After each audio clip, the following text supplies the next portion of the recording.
This is an actual unsolved mystery that has been bugging me for a very long time. So here it is. It was the summer of 1974. The location was Plainfield, New Jersey, a suburb of New York City. It was around 8:30 in the evening when she took her two younger brothers out to the local shopping mall. She wanted to buy some new school supplies because the new semester was about to begin. But while she was in the store, her brothers got bored and went to the local arcade. And by the time Maria came out of the store, her brothers were nowhere to be found. Maria began to panic and immediately called the police. What happened next will shock you. After receiving Maria's call, the police immediately dispatched a search team. They were worried that her brothers might have been kidnapped. The officers canvassed the area but couldn't find any sign of the missing kids. All they had were Maria's word that her brothers left with her at the mall and that they were most likely in danger. As night fell, the police grew more concerned. This wasn't the first time the kids had gone missing. Just 3 weeks prior,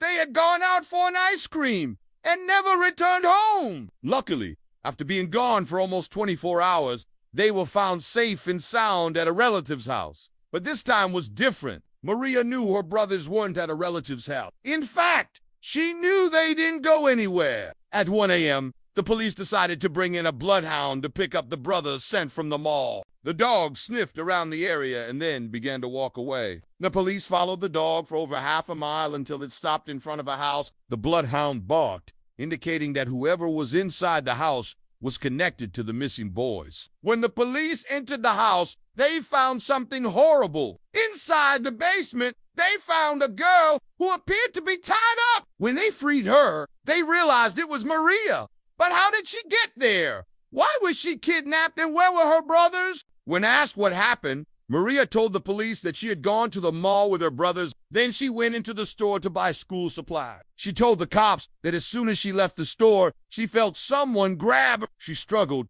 but the kidnapper overpowered her. He then put her in the trunk of his car and drove her to this house. She told the police she was assaulted, but that was the only thing she remembered. As the police were questioning Maria, the FBI showed up. That's because this kidnapping had all the makings of a classic FBI case. Not only was it a local girl, but there was also a possible sexual assault involved. Plus, there was no ransom note. And as we all know, every second counts when dealing with these types of cases. The lead agent on the case would be Agent Robert L. Ramsey. He would later say that he had never seen anything like this case before. It had all the markings of a textbook kidnapping, yet there was something off about it. While Maria received medical attention, the police searched the house to see if they could find any evidence. They combed through the basement where they found Maria and discovered something truly bizarre. There was a hidden door in the basement, but it was locked. They tried to break it open,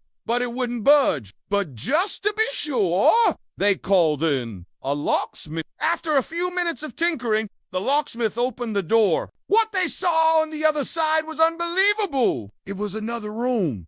This one looked just like a normal bedroom. There was a bed, a dresser, a desk, and even a closet. But there was no window, and the room was pitch black. It was clear that the only way in or out of the room was through the door that led to the basement. But this raised a lot of questions. Who was staying in that room?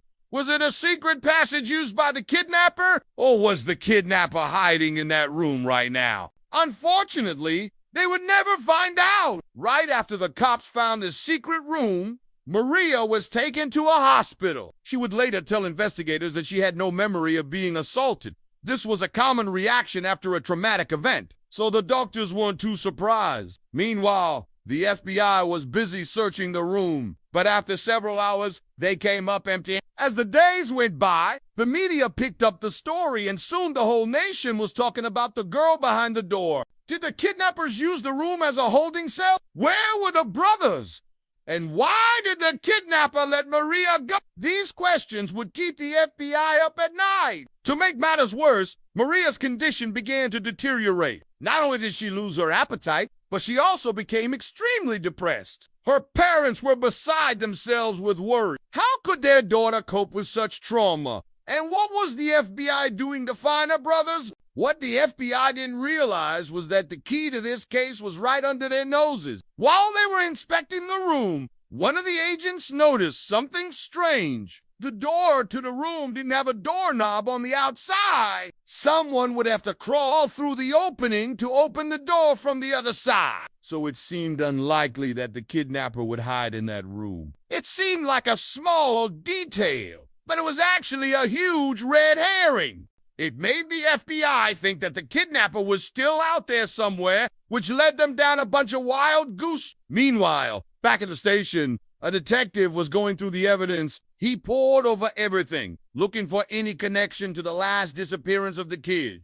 He remembered that the day the kids went missing, a neighbor saw a man fitting Maria's kidnapper's description driving slowly through the neighborhood. He said the man kept looking into people's yards. Could this guy be the kidnapper? If so, what was he doing in the neighborhood? To find out, the detective pulled out the city block by block, looking for any houses the man may have visited. After going through dozens of blocks, he found the house. It was the same one where Maria was found. The detective rushed to show the agent in charge. Could this really be the breakthrough they were looking for?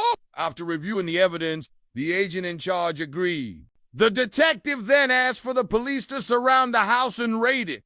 They found the man, but he wasn't the kidnapper. He was the owner of the house, but he had an alibi for the night in question. He was with his wife and kids the entire time. This was a big blow to the investigation. If he wasn't the kidnapper, then who was? But as the days went by, the detective would receive an anonymous tip. Someone called in and said that they knew who the kidnapper was. He gave them a name and described him in detail. When the FBI ran the man's name through their system, it came back as a hit. Not only was he a convicted sex offender, but he also lived in the neighborhood. And once they brought him in for questioning, he confessed to everything. His name was Charles, and he was a quiet man who kept to himself. He said that he saw Maria and her brothers at the mall and decided to kidnap her. He followed her and waited for the perfect opportunity to strike. Then he grabbed her and put her in his car. He drove her to his house and tied her up in the basement. He said he planned to sell her to a friend of his who was interested in buying a young girl. But when he went to the room where he kept the girl, she was gone. He panicked and called the police,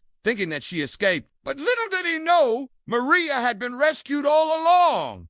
So where were her brothers? Well, it turned out they were never kidnapped. After the police searched the house and found Maria, the brothers decided to run away from home rather than face the wrath of their parents. They ran away to a relative's house and no one knew about it. And that is why the girl behind the door remains unsolved to this day. Thanks for watching.